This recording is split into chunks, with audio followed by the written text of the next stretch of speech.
You don't need to practice 8 hours, hardcore every day. You don't need 17 different exercises. Just adapt the practice triangle to your routine and you'll not only learn faster, but you'll have a lot more fun as well. Is there a shortcut to learning guitar? Is it possible to speed up the process? Is there an exercise to level up fast? Who wouldn't want to skip the months of hardship and struggle, right? And it's crazy how many teachers just literally forget how hard it actually is. Great, now let's add these extra notes. Bro, I didn't even know what strumming pen you're talking about. In 2021, I took the time to learn guitar left-handed to a very basic level. So I know exactly how you beginners feel and what your struggles are. So after watching this video, you will have a clear understanding of what to practice, how to practice, and how to avoid falling into the traps many guitarists do. So it is very important that you watch this video until the end and give a thumbs up for the booty juice. 10k followers, I'm revealing the recipe. So, is there a shortcut to learning guitar? Yes and no. Let me put it this way. Is there a way you can make right decision after right decision and set yourself up for the fastest possible progress? Absolutely yes. But is there like a secret exercise or a guitar course that will suddenly transform your playing to sound like a pro? Hell nah. And everyone who tells you otherwise is full of shit. The real sauce you actually need is what I'm gonna reveal in this video right now for $0.00. So think of learning guitar like climbing a mountain. It's simple, but it doesn't mean it's easy. First you gotta choose the right path and then start walking uphill while constantly making sure you're not getting off the right path. And you don't have to worry about getting to the top, you'll eventually get there. In the meanwhile, you'll still have a lot of stops where you look back and just enjoy the view.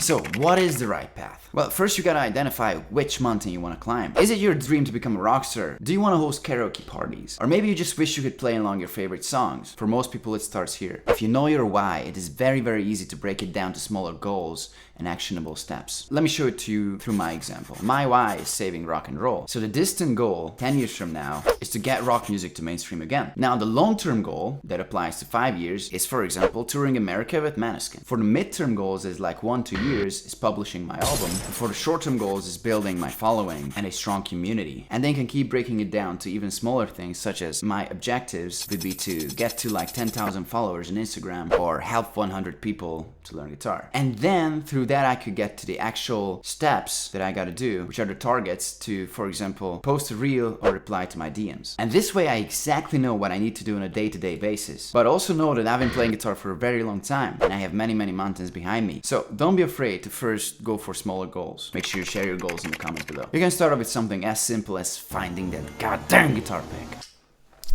So once you know what your goals are, it's time to climb that mountain in the fastest possible pace. I found that the perfect practice routine doesn't exist. Unless you want to be the next Van Halen, trust me, you don't need to practice 8 hours, hardcore every day. You don't need 17 different exercises. Just adapt the practice triangle to your routine and you'll not only learn faster, but you'll have a lot more fun as well. Practice what? I just call it the practice triangle because it has 3 major components, which is a hardcore session, a light fingering, and just for fun. Hardcore session is what I do 2 to 3 times a week. First of all, I do the warm-up to make sure my fingers are in a great shape.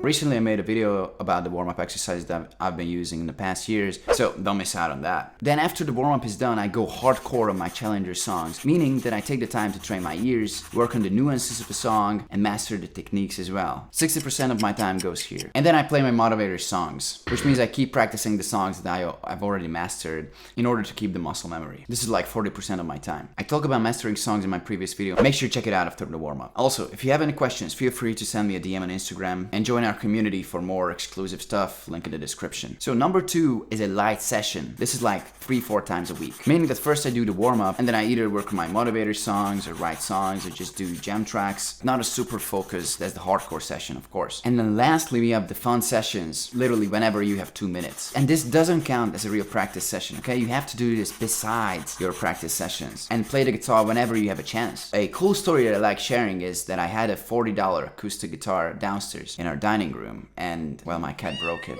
But every time I had lunch or dinner or whatever, I took the guitar and just fingered the shit out of it. Doesn't matter if you just quickly practice your challenger song for 2 minutes or you just strum a few chords or just noodle around the fretboard. Just stop hesitating and play. So once you're on the right path and you're taking steps, here's how now to get off the right path. Number 1, analysis. If you want to know the key aspects of analysis, go check out my recent video, it's golden. Today I'm gonna demonstrate you a real life example of how I analyze myself to master my songs. I could definitely add some distortion there. Also smooth the transition out a little bit. Correct timing. There's a little noise. Eliminate that. I like that when I lift the guitar, it's pretty cool. A little more power to mama. Chest up, shoulders down. Maybe I should reposition the microphone a little bit. And probably smile while singing for more tone. So many things that I can improve right off the bat. You can also listen to your version and then listen to the original and just analyze the differences.